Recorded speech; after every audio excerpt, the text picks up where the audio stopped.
Drones have become increasingly popular in recent years, and there are now a wide variety of options available on the market. If you're new to the world of drones and are looking for a good starting point, these 5 drones are a great place to begin. They offer a good balance of features and affordability, making them perfect for those who are just starting out.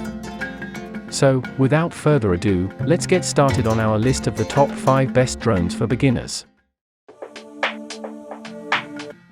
Our recommendation number 1 is DJI Mini 2. The DJI Mini 2 is the best starter drone you'll find for under $500, coming in at $449 with a remote control. The 249G Flyer folds up for easy storage and offers flight times of up to 31 minutes between charges. It includes a remote control, but you'll need to add a smartphone, Android or iOS for a camera view and control. The camera is a good one, with support for 4K 30 recording and 12MP stills. It skips HDR support, though, and it's worth spending more on the newer Mini 3 or Mini 3 Pro if you love recording sunrise and sunset scenes. You do get raw DNG photo support, though. Obstacle sensors aren't included with the Mini 2, and that's really the biggest detriment for pilots starting out. You'll be safe flying above the treetops, but take care with this one at lower altitudes. The Autolevo Nano Plus and DJI Mini 3 Pro are step-up options with obstacle sensors. We expect entry-level models to have fewer features than mid-range and high-end alternatives. The question is generally whether the extra features are worth spending money on. The DJI Mini 2 drops some of the more enthusiast-targeted video and imaging options offered by the $800 DJI Mavic Air 2. You don't get a 48MP quad-buyer camera, obstacle sensors, or other upmarket features. Instead, DJI has taken the original Mavic Mini and addressed a couple of very real-world concerns. The Mini 2's more forceful motors and its much better wireless system work together to ensure that the drone will respond to commands if it's strayed a bit far from home base, even on breezy days.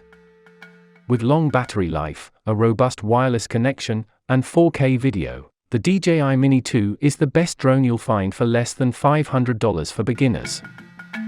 Our recommendation number 2 is DJI Mini SE. The DJI Mini SE is meant to be a good value drone, and it really is. Comparing it against the next model up, the Mini 2, beginners will get most of the features and a good proportion of the flying power, in exactly the same shell for significantly less money.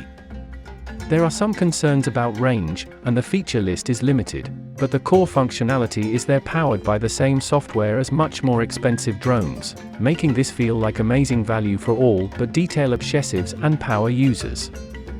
When legislators around the world started setting a 250G, 8.8 ounces limit beyond which drones would require some form of registration, toys were the only real competitors.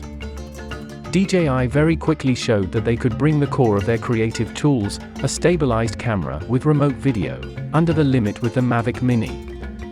The aircraft design is almost indistinguishable to the DJI Mini 2, while the controller looks more like that of the retired Mavic Mini, opens in new tab, and there's a reason for that. The Mini SE takes almost exactly the same components, but places them inside the refined molding of the newer Mini 2, which represents the middle-tier ultra-light in the DJI range. A significant part of the electronics is the radio system, which was updated for the Mini 2 to provide longer range, so that drone comes with a newer controller design. Compared to the top-of-the-line drones, the Mini SE doesn't do a lot, but it does what it sets out to well. Pictures and video from the air, and for many that will be enough, and are very shareable. Indeed, they look good for any scenario short of professional editing. The DJI Mini SE is DJI's most affordable drone yet at just under $300, making it the perfect choice for beginners. Our recommendation number 3 is DJI Mini 3. The DJI Mini 3 is the best drone you can get for under $600. The 249G takeoff weight is beginner-friendly, and we like that the drone records great-looking 4K 30 video with ample dynamic range and good-looking digital zoom. The Mini 3 costs more than its predecessor, the Mini 2, but camera upgrades give creators and YouTubers reason to stretch their budgets.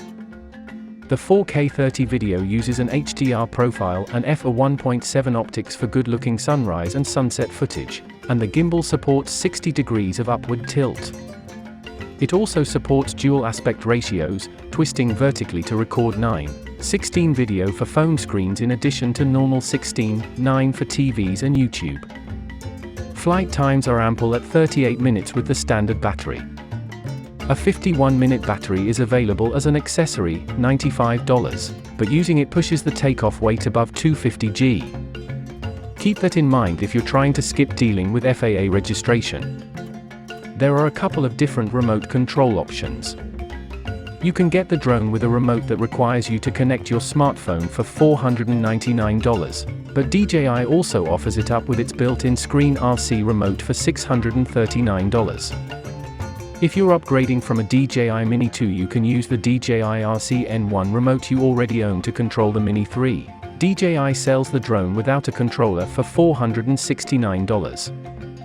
The DJI Mini 3 is a lightweight drone with nearly 40 minutes of battery life and a clever 4K 30 video camera that shoots landscape and vertical video, making it an appealing option for dedicated creators and newbies alike. Our recommendation number 4 is Ruko F11 Foldable GPS Drones. The Ruko F11 Mini is the smallest drone in Ruko's line of F11 drones. It has 60 minutes of flight time, spread over 2 batteries, is controlled via a remote controller and an app on the phone, and has built-in 5 GHz Wi-Fi. It can take 4K photos and shoot 2.7K video at 25 frames per second. The F11 Mini is targeted at beginners. Ruko is a Chinese company whose motto is "Every day with you." The body of the Ruko F11 Mini looks like a small, squat, rectangular, grey box with a camera peeking out one end and a battery inserted into the other. It has 4 arms that jut out at obtuse angles from the body, each with a pair of propellers on top and a small light on the bottom. The drone is responsive, there's very little lag between pressing the joysticks and the response of the drone. I had no problem flying it around over a soccer field. The Ruko F11 Mini drone has additional features to help beginners. In the system settings, I can limit the max flight distance and altitude, which prevents the drone from getting too far away from me when I'm not controlling it very well. Unfortunately, this page does not scroll up and down in the app, so there are additional features that I cannot see or set. The F11 has 2 flight speeds, and by default, it's set to the slower one, which gives me more time to react. This can be changed using the controller. The Ruko F11 Mini is an entry-level drone that is small in size and light in weight. It fits easily into the included small shoulder bag and is the perfect drone to bring along any time you're heading off the beaten path. With 2 batteries, the F11 has a nice long flight time of 60 minutes. The controller has a typical design, and the app is functional, though Ruko still needs to smooth out some of the rough parts. Ruko is targeting this drone at beginners, but I'm not convinced that it is a good choice for newbie aviators. In my testing, I found that the F11 struggles with GPS reception and doesn't hover in place very well when there is a breeze, and despite their marketing, Ruko has not provided any tutorials or training for new pilots. Experienced flyers, however, will find that it works just fine. If you're a capable pilot, and you're looking for a drone so small that you don't need to register it with the FAA, then I recommend you take a look at the Ruko F11 Mini. If you're a newer pilot, then I recommend looking for a drone that does a better job hovering in place. Our recommendation number 5 is DJI Mavic Mini. The Mavic Mini is small, light, and very portable. It's the perfect drone for travel, even hiking or backpacking. The precise weight at takeoff is 249 grams. That's an important number in the drone world. The Federal Aviation Administration requires any unmanned aerial vehicles weighing from 250 grams to 55 pounds to be registered. This is a pretty painless process anyway, but the Mavic Mini is exempt. If you are planning to throw the Mavic Mini in a backpack for a long haul, be aware that the controller adds another 249 grams and is roughly the same size as the drone. The total package comes in at about £1, plus any case you use. That's impressively small for a device that features enough battery power to stay aloft for about 26 minutes in my testing. Wind and temperature will be factors in how long you can fly, And most of my testing was done in temperatures ranging from 35 to 60 degrees, which might be why I got a little less life than the 30 minutes DJI claims. Yet the Mavic Mini is one of the best drone flying experiences I've had. It's nimble and responsive. DJI's new Fly app isn't quite as nice as what you get with the company's other drones, but it works well enough.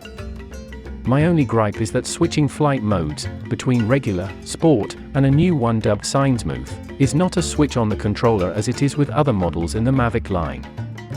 Instead, you'll have to hunt it down in the app.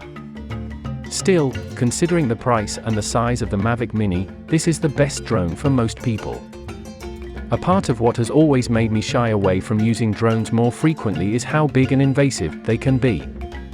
I love them, and I've flown them professionally and for fun for years, but they're a hassle to pack, a pain to carry, and so loud you're almost guaranteed to offend someone. The Mavic Mini eliminates the first two problems completely. It's small enough to throw in a little bag and carry with you all the time. It's still somewhat louder than I'd hoped, but it's the least intrusive drone I've flown.